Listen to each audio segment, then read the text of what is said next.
They say to keep your friends close and your enemies closer. But what if your greatest enemy shares your bed, your home, and your name? Lily was the perfect wife, the silent partner, the woman in the shadows. Tonight, her husband forced her to be the help. He wanted to humiliate her. He didn't realize he was handing her the exact weapon she needed to destroy him. By the end of the night, the waitress would own the room and the guests would be on their feet. But not for the reason he ever imagined. The crystal glasses felt unnaturally heavy in Lily Thorne's hands. Each one represented a small, crushing weight, adding to the load she'd been carrying for 7 years. The house, her house, or so the deed technically suggested, was ablaze with light and sound, but she existed only in its shadows. Another champagne, darling. A woman with a laugh like breaking glass trilled not at Lily but through her. Lily murmured, "Of course," her voice so soft it was stolen by the jazz music. She pivoted her plain black shoes, the ones she usually gardened in, squeaking shamefully on the polished marble floor. This was Mark's night. Mark Thorne, her husband, the man of the hour, the rising star of Aperture Technologies, the charismatic genius.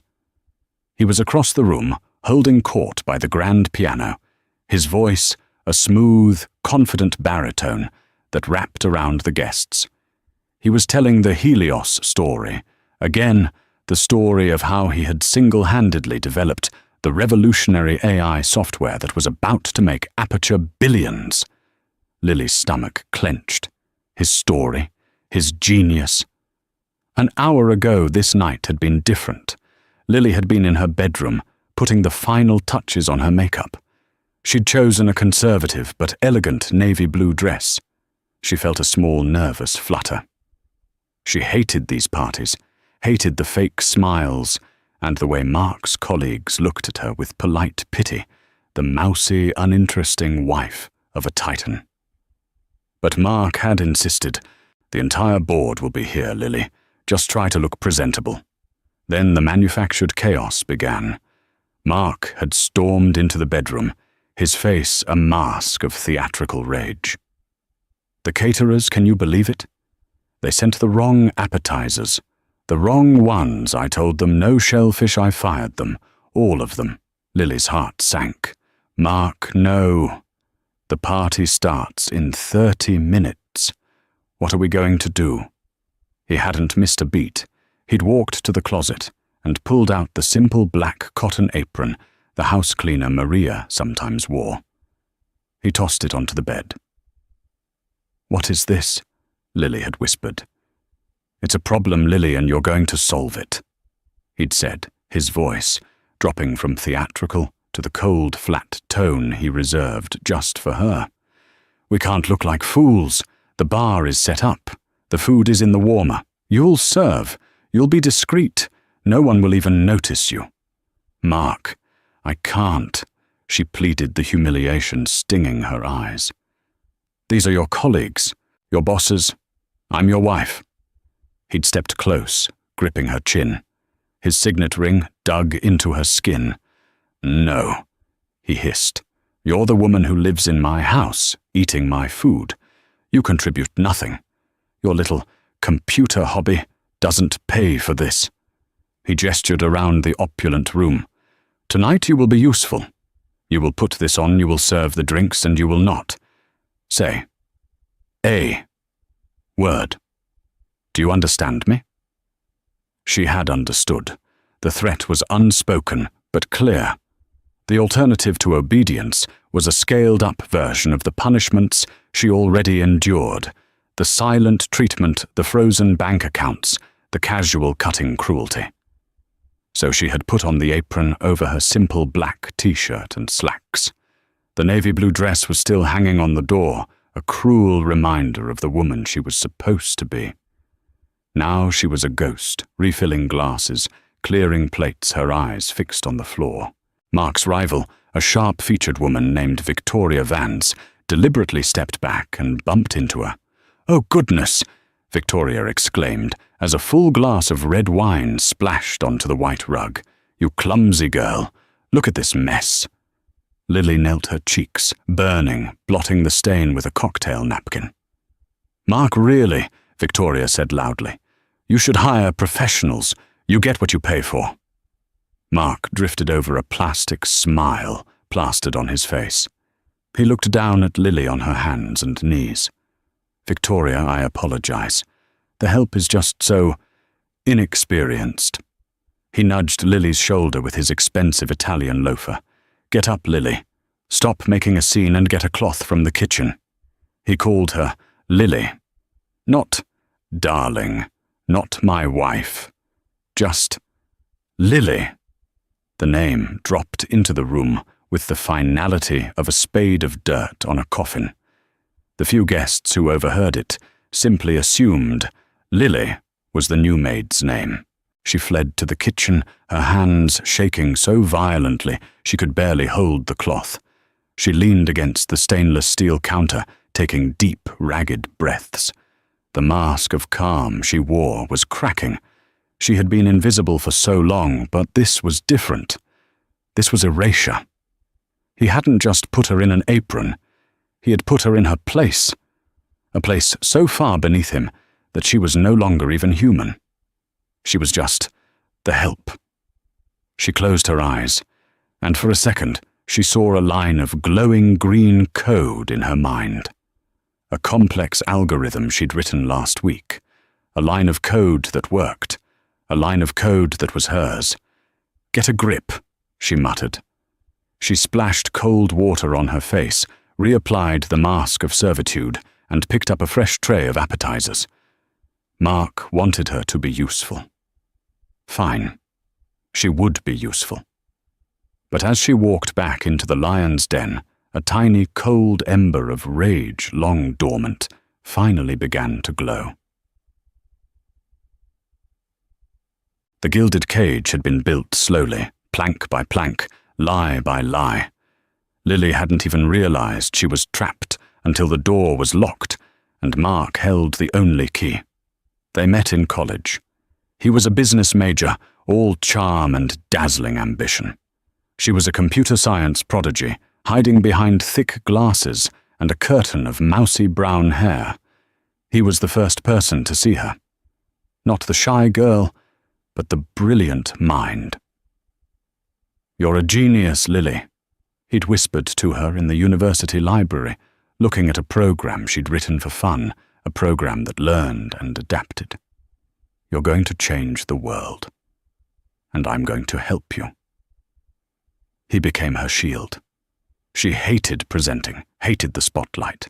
He loved it. They were the perfect team. He was the face, the visionary. She was the architect, the engineer. He graduated and got a junior marketing job at Aperture. She worked from their tiny apartment coding. Her work was revolutionary. He would take her code, put it into a sleek PowerPoint, and present it as his own. "It's just simpler this way, baby," he'd assured her, kissing her forehead. "The corporate world, it's full of sharks. They'll eat you alive. Let me protect you. I'll handle the business. You just create." So she created. And he rose. The Helios project was her masterpiece. It wasn't just an AI, it was a predictive, self-correcting neural network. It could analyze market trends with 99% accuracy. It was worth billions. It took her 3 years of 18-hour days, fueled by coffee and a burning passion for the pure logic of it. Mark presented it to the Aperture board. They didn't just give him a promotion, they practically gave him the company. He was made Executive Vice President of Innovation. They moved from the tiny apartment to this sterile marble and glass mansion, and the lock on the cage clicked shut. The partnership dissolved. Her hobby became a distraction.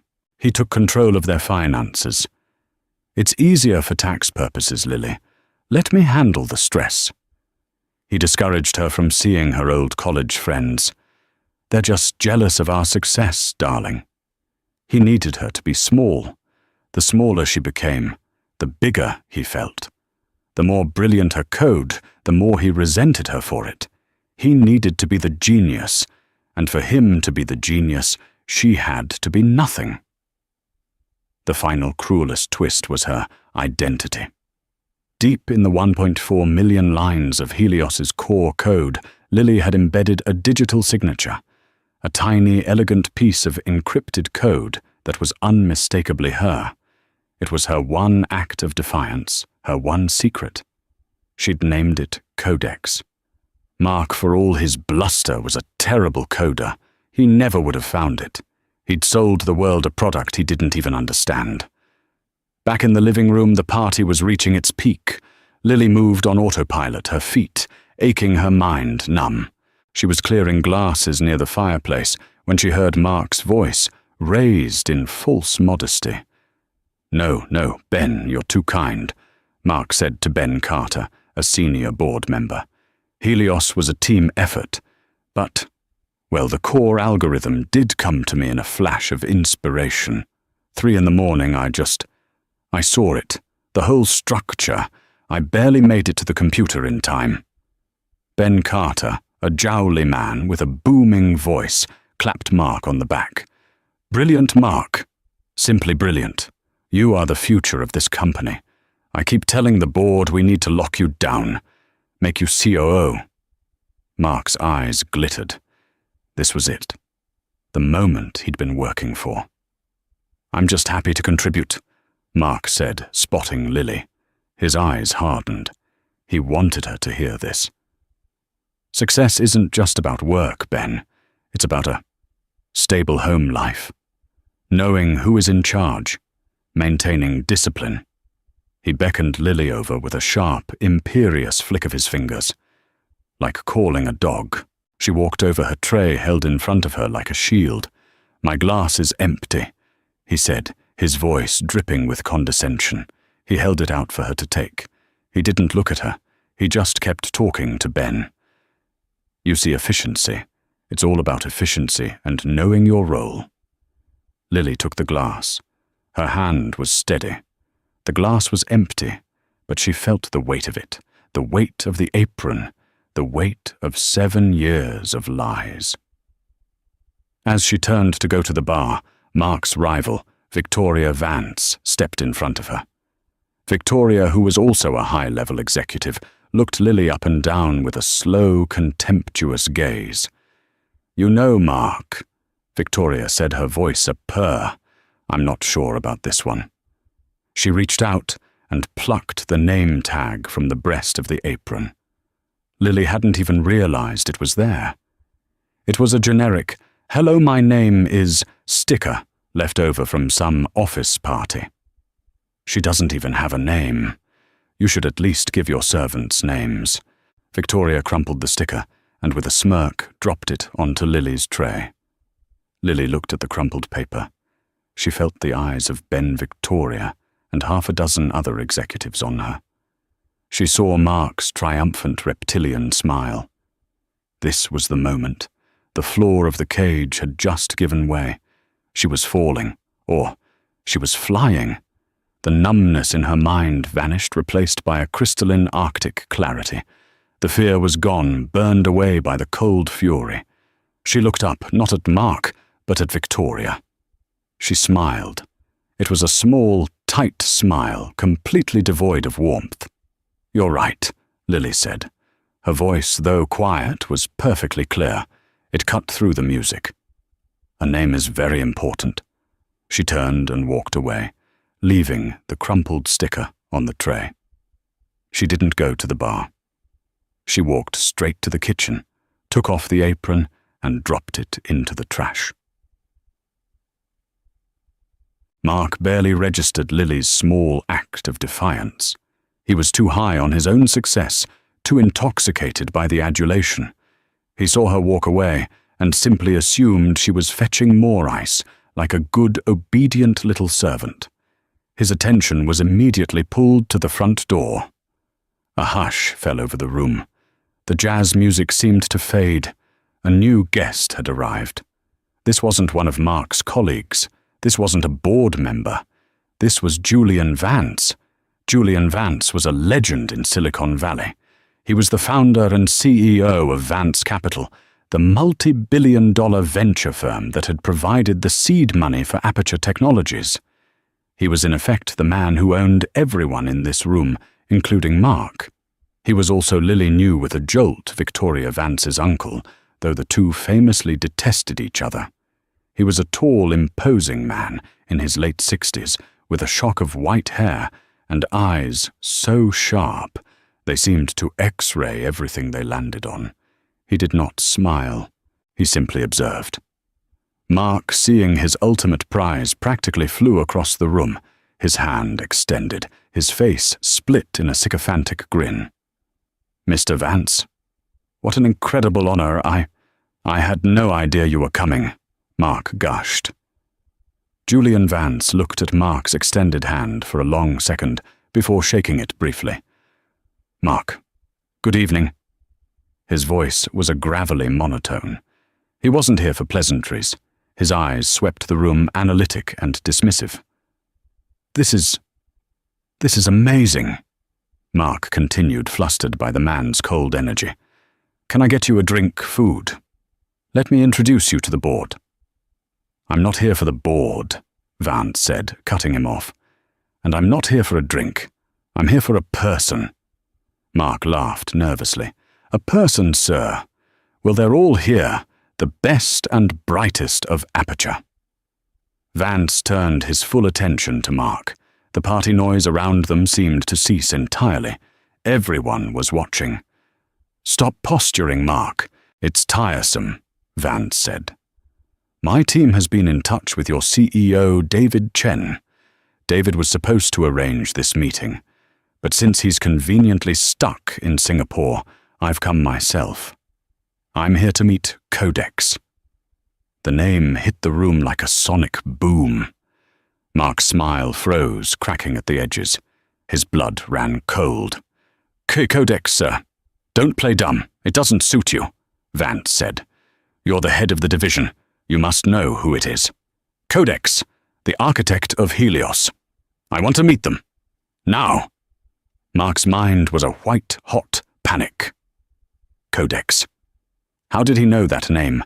Lily. It had to be Lily. She had done something. She had talked. "Sir," Mark stammered, trying to regain control. "Codex is just an internal project name. A team mascot, if you will. The work is mine. I am the architect of Helios." Julian Vance sighed a sound of profound disappointment. "You're going to make this difficult, aren't you? I had hoped you were smarter than this. But you're just a suit, a PowerPoint." Vance raised his voice, slightly addressing the room. "My apologies for interrupting the festivities. My firm, Vance Capital, is the primary investor in Aperture, and Aperture's entire future valuation is based on the Helios project." He turned back to Mark. "And the Helios project, as it turns out, is a masterpiece of engineering. My own cybersecurity team, the best in the world, spent the last month trying to find a back door. They couldn't. But they did find a signature.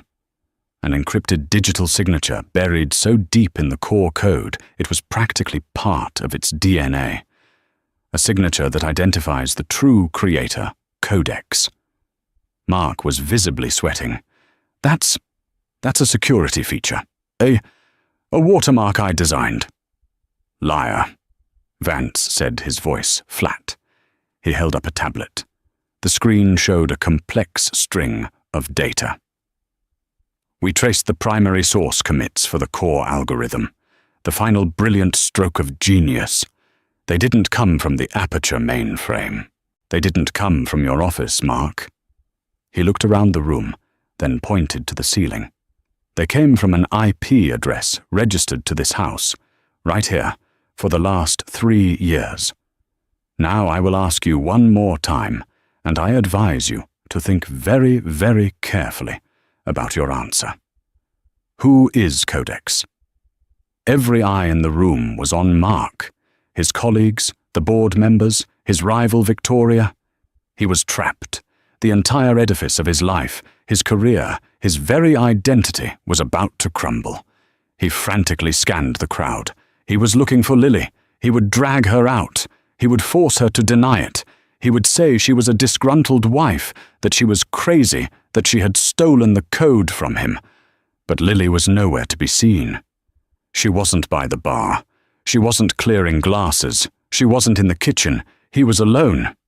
I don't know what you're talking about, Mark whispered, his bravado completely gone. Wrong answer, Vance said, his face hardening. He pulled out his phone. As of this moment, Vance Capital is filing an injunction to freeze all of Aperture's assets, pending a full investigation into intellectual property fraud.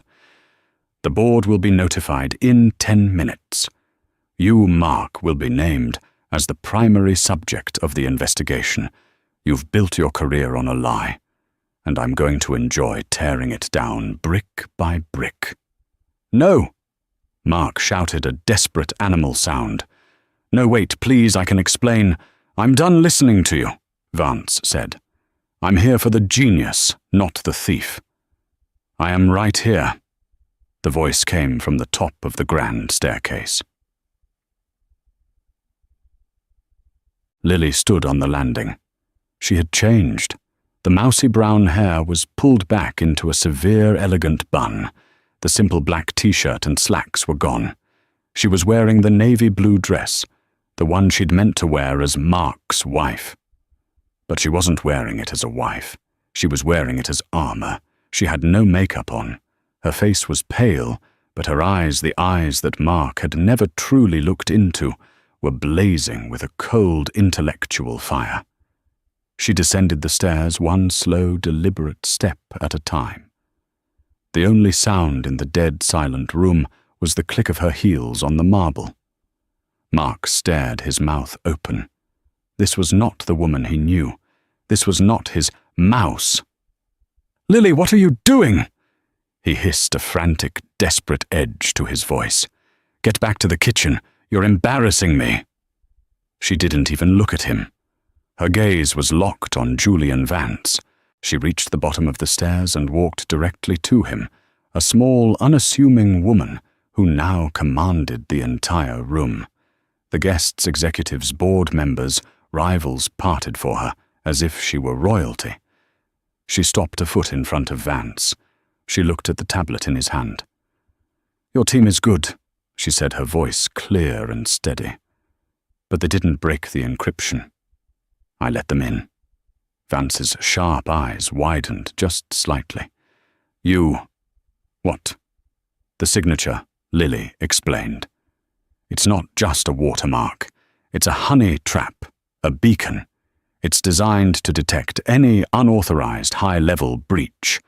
When your team triggered the first protocol, I was notified. I analyzed the intrusion signature. I recognized your team's digital footprint from their work on the OSP framework. I decided to grant them read-only access to the signature file.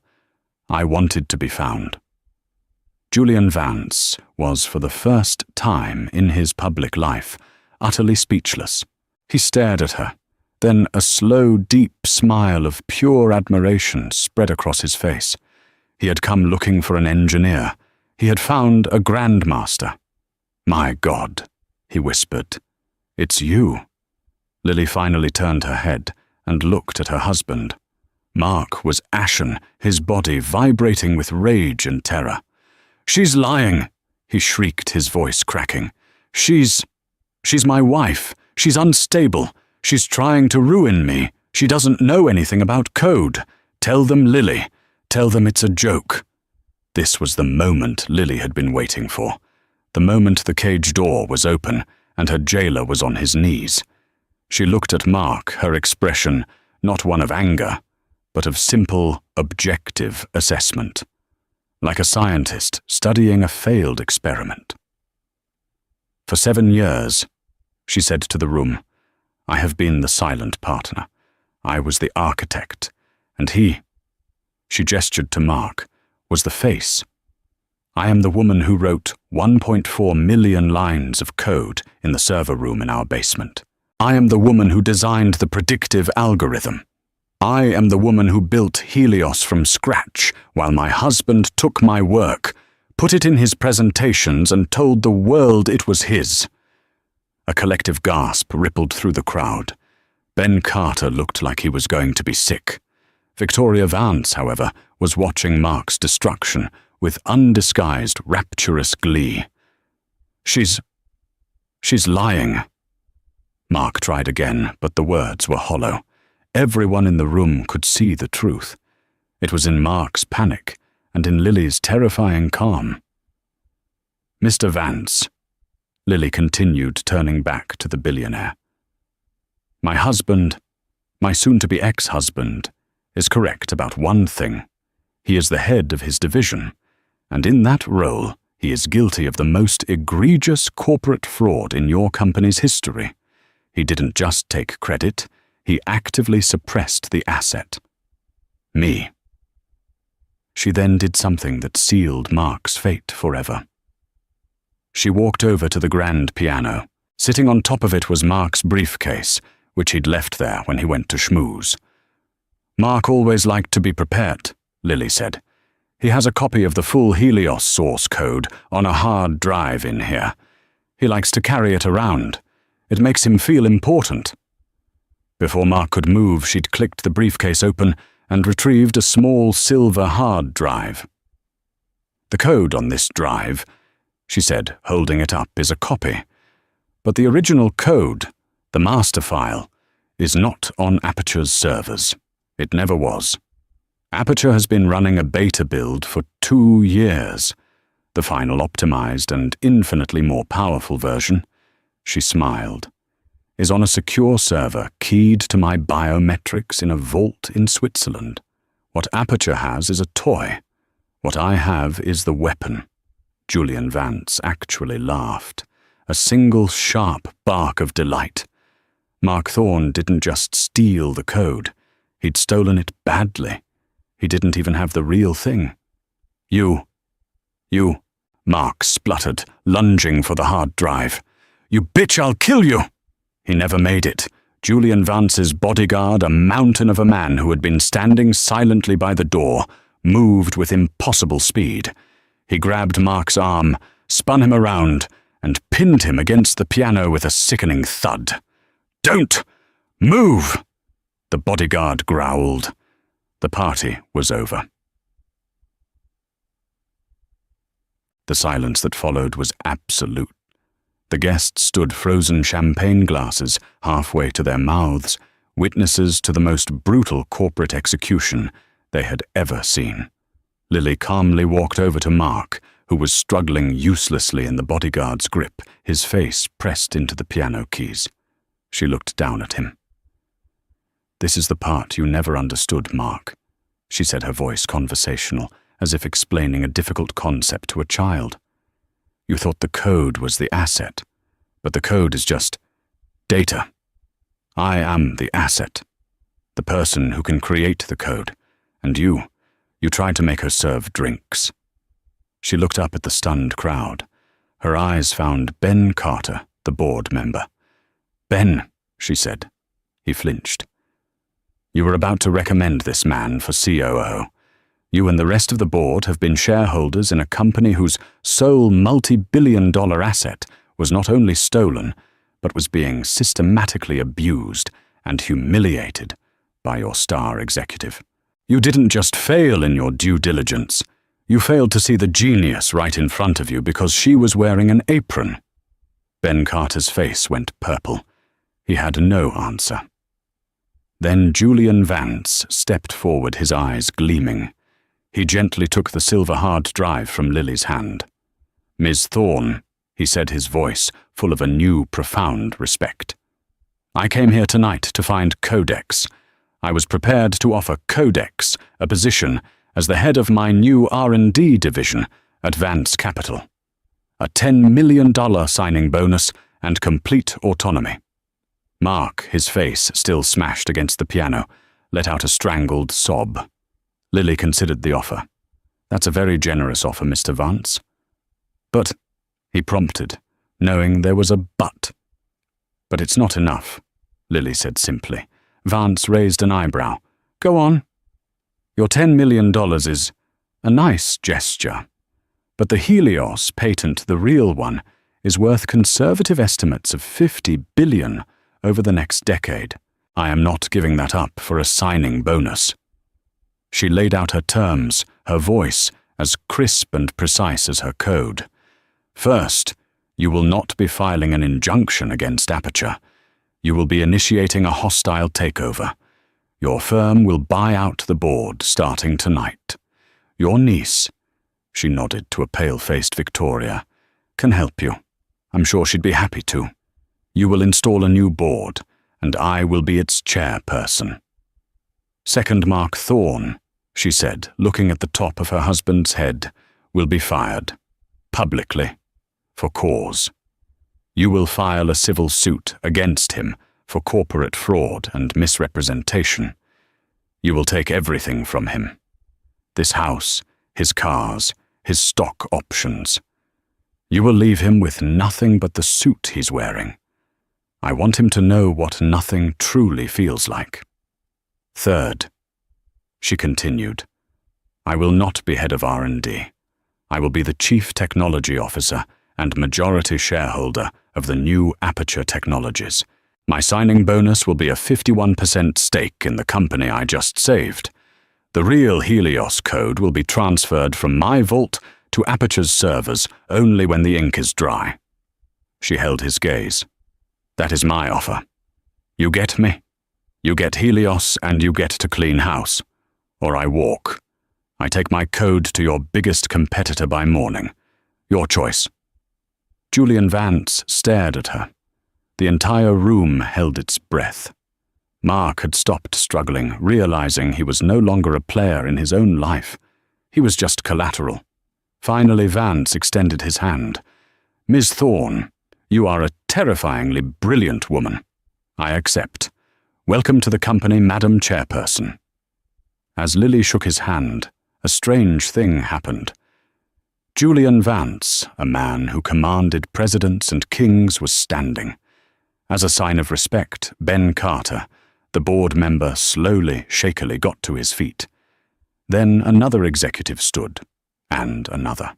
One by one, every guest in the room, the colleagues who had pitied her, the rivals who had mocked her, the board members who had ignored her, stood up. They weren't standing for the wife. They weren't standing for the help. They were standing for Codex. They were standing for the new queen. The room was filled with the sound of scraping chairs and a new tense silence. It was the sound of a power shift so sudden and so total that no one dared to speak. Lily surveyed the room. She saw the fear in Ben Carter's eyes, the calculating respect in Victoria's, and the abject terror in the faces of Mark's other sycophants. They were all already repositioning themselves, their minds racing to figure out how to survive this new regime. Her regime. Mr. Vance. Lily said, her voice now possessing an effortless authority. I believe you have my husband. Vance nodded to his bodyguard. The large man hauled Mark to his feet. The fight was gone from him.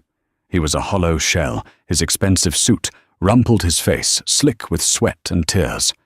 Lily, he whispered, his voice broken. Please, don't do this. We're married.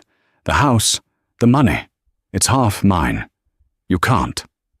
Lily allowed herself one last, cold look at the man she had once loved. You're mistaken, Mark. You made that very clear to me yourself, just this morning. You said you bought the house. You made the money. You put everything in a separate trust 2 years ago. A trust I couldn't touch. She turned to Vance. A trust I'm sure your lawyers will find was funded by fraudulent earnings, making it ripe for seizure. You wanted everything to be yours, Mark. And now, it is. All the liability. All the fraud. It's all yours. The brilliance of her long-term planning settled on the room. She hadn't just been a coder, she had been a prisoner, and prisoners have nothing but time to plan their escape. She had let him build his own trap. As for us being married, Lily continued, I had my lawyer file for divorce this afternoon. The petition was filed at 4:00 p.m. She checked her watch. He should be serving you with the papers. Right about now. On cue, the doorbell rang. The party guests parted as a confused-looking man in a suit stood at the door holding a thick manila envelope. "Mark Thorne?" the man asked. The bodyguard shoved Mark forward. The man placed the envelope in Mark's limp hand. "You've been served." It was the final, devastating blow, a master stroke of timing. You planned this," Mark breathed, staring at the envelope. "The party. You knew Vance was coming." "No," Lily said. "I didn't know he was coming. That was just a bonus." She picked up the crumpled, "Hello, my name is" sticker from the silver tray where Victoria had dropped it. "I planned this the moment you handed me that apron. You gave me the one thing I didn't have the rage. You wanted to humiliate me into submission, but instead, you humiliated me into action. You should have known better, Mark. You don't hand a weapon to the person who built your arsenal." She turned away from him, her business with him concluded. He was no longer her problem. He was Julian Vance's problem. "Mr. Vance," she said, "my lawyers will be at your office at 8:00 a.m. to finalize the details. I trust you and your associate can handle the cleanup here." "With pleasure, Ms. Thorne," Vance replied, his smile genuine. Lily looked at the guests, who were still standing, watching her with a mixture of awe and terror. "The party's over," she announced. "Please see yourselves out. And Ben Carter jumped. "Yes, Miss Thorne. Arrange a full board meeting for 10:00 a.m. I want everyone's resignation on my desk before the meeting starts. They can reapply for their positions. To me. That is all." She walked to the front door, pausing only to retrieve her coat from the closet. She didn't look back. She didn't need to. She could feel the weight of their eyes on her back. She stepped out into the cool night air, alone, free, and in control. The sound of Julian Vance's voice boomed from inside the house. "Mark, sit down. We need to discuss the terms of your surrender." But it already sounded very, very far away. Lily Thorne, the waitress, the mousy wife, was gone. Codex was just getting started. The 3 months that followed the party were not a victory lap. They were a war. The carcass of the old Aperture Technologies was rotten, and Lily Thorne, with Julian Vance's billions and Victoria Vance's ruthless efficiency, was tasked with the autopsy and the resurrection.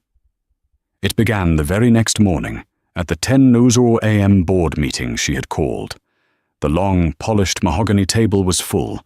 The same executives who had watched her serve drinks now sat with their hands, folded, their faces pale. Ben Carter, at the head of the table, attempted a weak, conciliatory smile as Lily entered. She was not wearing a crimson power suit. She was wearing a simple dark grey turtleneck and slacks. She looked like an engineer, which to them was the most terrifying thing of all. She was flanked by Julian, and to everyone's shock, Victoria. "Good morning," Lily said. Her voice was quiet, but it filled the room. She remained standing. "I see you all brought your resignations." "Thank you." Ben Carter cleared his throat. "Lily Ms. Thorne, on behalf of the board, I want to say that we are appalled by Mark's deception. We are prepared to offer you a comprehensive package to make amends, and we hope you will consider staying on to guide the Helios." "Stop," Lily said. "It wasn't a request. You're talking again, Ben, and you're posturing, just like Mark." The colour drained from Ben's face. "You're all fired," Lily stated simply. "Your resignations are accepted effective immediately. Security will escort you from the building. Your severance will be the legal minimum. Your stock options are void, as they were granted, based on fraudulent corporate performance." A man down the table, a VP of sales, sputtered. "You can't do this. We have contracts."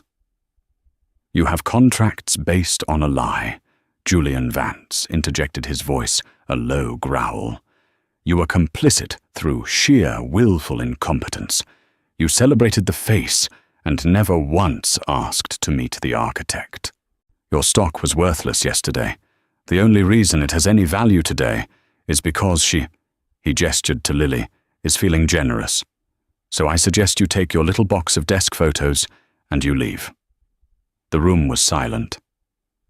"Now," Lily continued, "two of you will be staying. Ben, Victoria." Victoria nodded, expecting this. Ben looked up, a pathetic flicker of hope in his eyes. "Victoria Vance."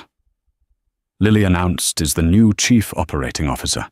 She is the only person in this room who was smart enough to know Mark was a fraud, even if she benefited from the chaos. I respect that. She will handle the business, I will handle the technology. She then turned her full cold attention to Ben Carter. "And you, Ben, you are the perfect embodiment of the old aperture. All talk, no substance. But you are connected. You know where the bodies are buried." I'll do anything," he whispered. "I know," Lily said. "You will not be an executive. You will not have a corner office. You will be in charge of legacy accounts. Your job is to travel the country, hat in hand, and personally apologize to every client Mark lied to. You will manage the transition. You will be polite. You will absorb their anger. And you will report directly to Ms. Vance. It is a humiliating, grinding, thankless job, but it is the only one you are qualified for. Do you accept? It was a fate worse than being fired. It was purgatory." "Yes," Ben said, his voice a rasp. "Yes, Miss Thorne. Good. The rest of you get out." The next 90 days were a blur of 20-hour work days. Lily lived in the office, sleeping on a cot in the server room she had claimed as her new headquarters. She didn't just fire the sycophants. She surgically dismantled the toxic sales-driven culture Mark had built. She found the real engineers, the ones Mark had marginalized, the ones he'd stolen small ideas from, the ones who had been toiling in the basement on low-priority projects. Her first act was to triple their salaries and give them equity. Her second was to bring them all into a conference room, slide a pizza box onto the table and say, "Helios 1.0 was a toy. I want to build the real thing.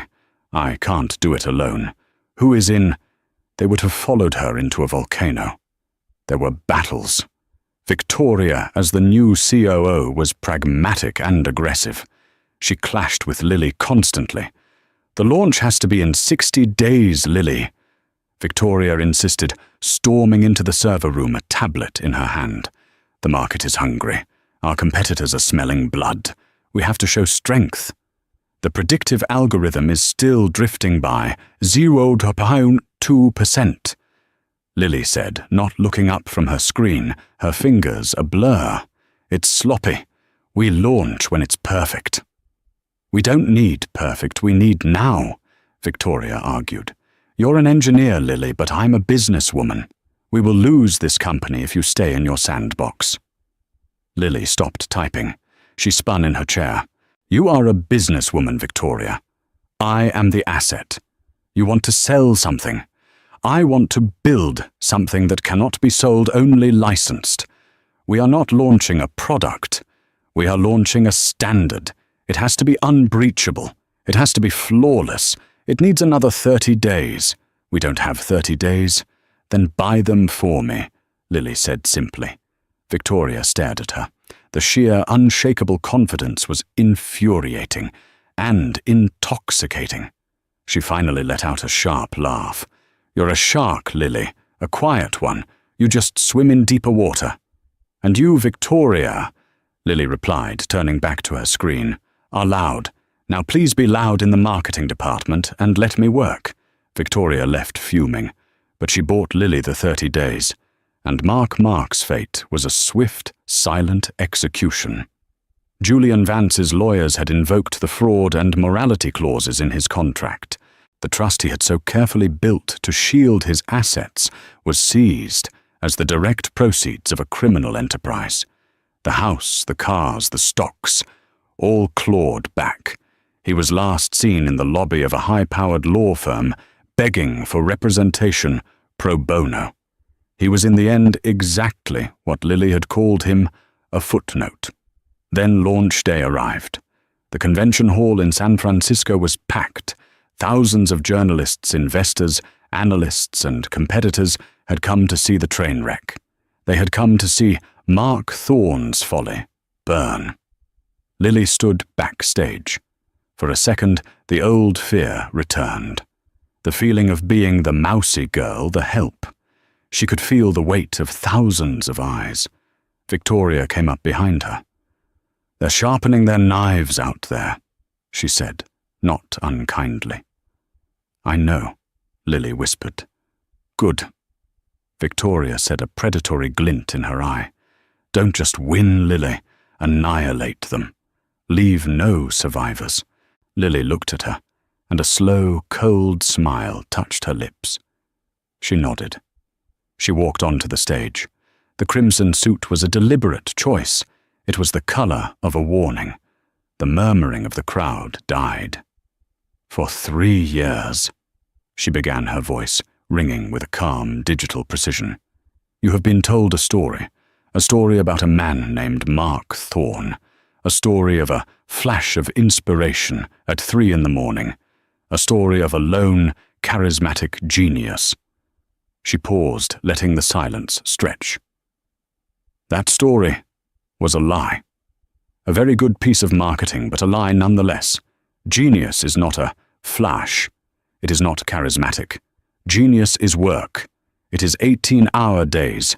It is 1,000,000 lines of code. It is the quiet, thankless, invisible persistence of the person who actually builds the thing." She walked to the center of the stage. "My name is Lily Thorne. I am the creator of Helios, and I was told my place was in the shadows. I was told to be invisible. I was told to be useful." She let that word hang in the air. "But the funny thing about shadows is, that's where all the real work gets done. My predecessor sold you a product, a good one to be sure, but it was a beta build, a toy. He was a salesman. I am an architect." The massive screen behind her lit up. It wasn't a logo. It wasn't a product shot. It was a flowing, beautiful, terrifying river of glowing green code, and at its center, the elegant, unmistakable Codex signature. "This," she announced, "is Helios 2.0. This is the real thing, and it is not for sale." The room erupted. It was a shockwave. She proceeded to give a 40-minute, technically dense and utterly spellbinding presentation. She didn't use marketing slogans.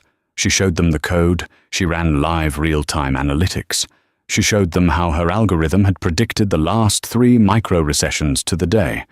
She showed them the unbreachable security. By the time she was done, the audience was on its feet, not in polite applause. It was a roar. Later that night, the launch party was in full swing in the new Aperture headquarters. The old stuffy mansion had been sold. The new office was an open-plan warehouse, all steel glass and whiteboards, buzzing with the energy of the engineers, her engineers who were now the rock stars. Lily was in her office, a simple glass-walled room, watching them celebrate. There was a frantic knock on her door. A young intern, a brilliant coder from Stanford named Sarah, peeked in her face, pale with panic. "Ms. Thorne, I'm so sorry. I'm so sorry." Lily looked up. "Breathe, Sarah. What is it?" "The catering," she stammered on the verge of tears. The main order. I was in charge of it. They sent the wrong appetizers. They sent the shellfish. I know Mr. Carter's old hospitality memo said shellfish allergies are a Class A liability, and that it's a fireable offense, and, oh God, the investors are all here. I've ruined everything. Lily stared at her. The intern was trembling, ready to have her career end on her first big night. Slowly, Lily stood up. She walked over to Sarah, and to the intern's shock, put a steadying hand on her shoulder. "First," Lily said, her voice soft but firm, "you will never ever apologize for a canapé again. Not in this company. Second, Ben Carter's memos are irrelevant." She smiled, a small, genuine smile. "It's just food, Sarah. It's not a crisis." But what do I do? You're an engineer, aren't you?" Lily asked. Sarah nodded. "Then you know a crisis is a bug in the system, a failed protocol. This is just an appetizer, so we'll write a patch." Lily walked with Sarah out into the main party. She found the panicked catering manager. "There's been a simple mix-up," Lily said calmly. "It's fine. Send the bill to my office, and please add a 20% tip for your staff's hard work." The manager stared, relieved. Lily then turned to Sarah. "Now for the patch." She pulled out her phone, opened a delivery app, and ordered 30 pizzas. "The investors are here for the code, Sarah," Lily said, putting her phone away. "The engineers will be thrilled to get pizza, and any investor who complains about not getting a tiny shrimp on a piece of toast is not an investor I'm interested in." Sarah looked at her eyes wide with a dawning realization. "Thank you, Ms. Thorne." "Go on," Lily said. "Your brain is the most valuable asset in this room. Don't ever let anyone make you feel small over something so trivial. Now go join your team. You've earned it." As the intern hurried off, a new sense of confidence in her step, Lily looked out over the company she had built. The sound of her engineers laughing as the pizza arrived was more satisfying than any applause. She thought about the black apron, the spilled wine, the crushing weight of the silver tray. They were memories, but they were no longer chains. They were fuel. She had been freed from her cage, but she knew her real work was just beginning, ensuring no other genius would ever be forced into one again. Lily Thorne turned from the party, walked back to her office, and got back to work. She was, after all, an architect, and she had new worlds to build. That night, Lily learned a powerful lesson. Your value isn't determined by what people call you, but by what you build. Mark tried to reduce her to a servant, but he forgot that the person who builds the house knows exactly where all the weak points are. She wasn't just the help. She was the architect of his entire life, and she was the only one who knew how to tear it all down. What did you think of Lily's story? Do you think Mark got what he deserved? What would you have done if you were in her shoes? Let us know your thoughts in the comments below. We read every single one. If you loved this story and want to hear more tales of epic revenge and karma, please like this video and share it with someone who needs to be reminded of their own power. And don't forget to subscribe to the channel and hit the notification bell so you never miss a single story.